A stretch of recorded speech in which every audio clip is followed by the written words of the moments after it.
Hello everyone, I'm Ekta Sibul. I'm a gifted energy healer, an international meditation expert, and also a global wellness coach. Today in this episode, I will be talking about some of the tips that you as parents can incorporate in your daily life in order to cope up with the bedtime challenges that you might be facing with your children because of this pandemic.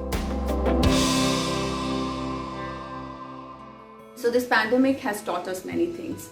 The first thing that it has taught us is to become more flexible.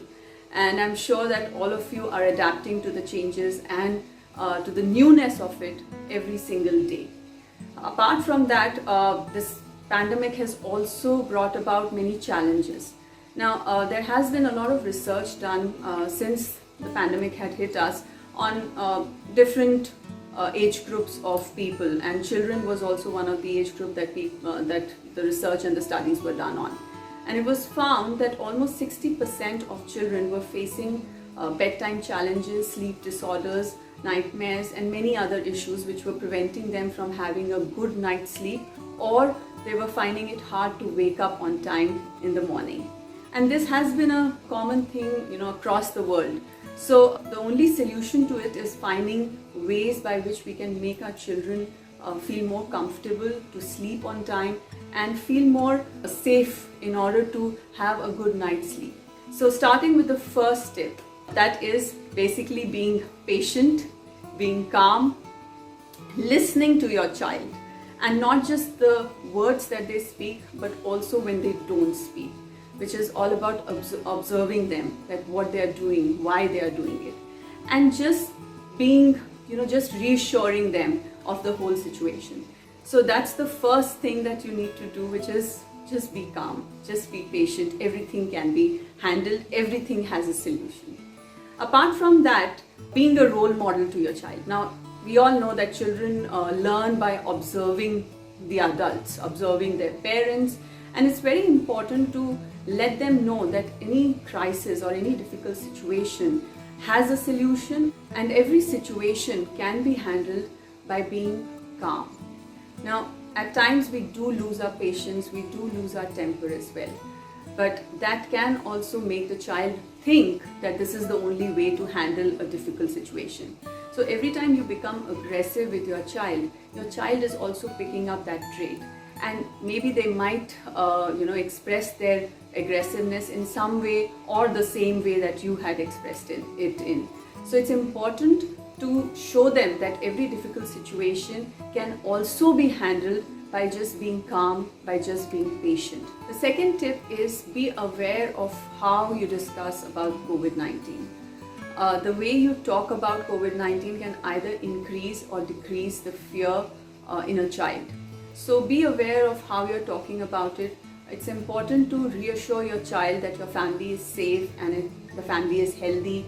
The moment you talk about more, about the positive things about the family, the child will feel reassured and they won't have any fears which can disrupt their sleep cycle in the night. The third point is focusing on the positives.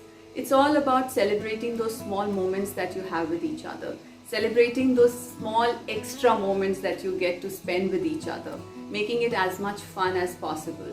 And there's something that I tell many parents to do with their children, and that is gardening. It has a very deep therapeutic effect on a child's mind also, and it also helps them to develop their mind. So every time they get dirty in the mud or the mitti, it actually absorbs a lot of negativity from their body, from their mind, and that really helps them to become more positive. It also imbibes a lot of positive strength in them. So gardening is something that you as parents can do with your children, or let them do it on their own, let them get dirty a little bit. The fourth point is all about something that I promote and I talk about it a lot more. That is gratitude journaling. It's all about doing it as a daily night routine before they get to sleep, which is more like 2 or 3 minutes of something that you can interact with. And before you interact, just tell them to write something that they are thankful for in the day that happened for them. Now that also helps them to become happy at that moment. And when a child sleeps happily in the night, the child will wake up happily and they will also have a peaceful sleep in the night. So that is something that you can do. make them write maybe a sentence or a word, and then interact a little bit about what they feel, how they feel about it. And that will definitely help a child to sleep in a happy mode or a happy state of mind. The fifth point, again something that I promote and talk about it a lot more, is meditation. It will definitely help them to become far more mentally stronger and also at the same time resilient to handle any kind of situation. So that's a long-term effect that will happen to them, but the short-term effect will be that they will be getting better sleep, they will be getting better in their focus, even in their online classes or any other activity that they get involved in. So their focus would increase. Now, how do you get them to do meditation? It can be an open eye meditation where you just make them sit down and tell them to either focus on a picture. It can be a nice scenery picture, or it can be a picture of God, or it can even be a small candle, a flame of a candle. Just light up the candle in front of you, and as an adult, please sit with them and just tell them to focus on that candle, the flame of the candle as it moves. Just 5 minutes of interaction with the child in order to make them meditate. And at the same time, as parents, even if you can do it, it will really help them, because like I said, that children observe and then act. So tell them that you're also doing the same thing with them, and it will really help them to incorporate this as a daily practice. Well, I can assure you that by following these tips on a consistent basis, you will see a lot of change in your child in terms of better sleep patterns, where they will be able to sleep on time, wake up on time, have a peaceful sleep and wake up happily in the morning. So thank you so much for listening in. Stay happy, stay safe and stay healthy.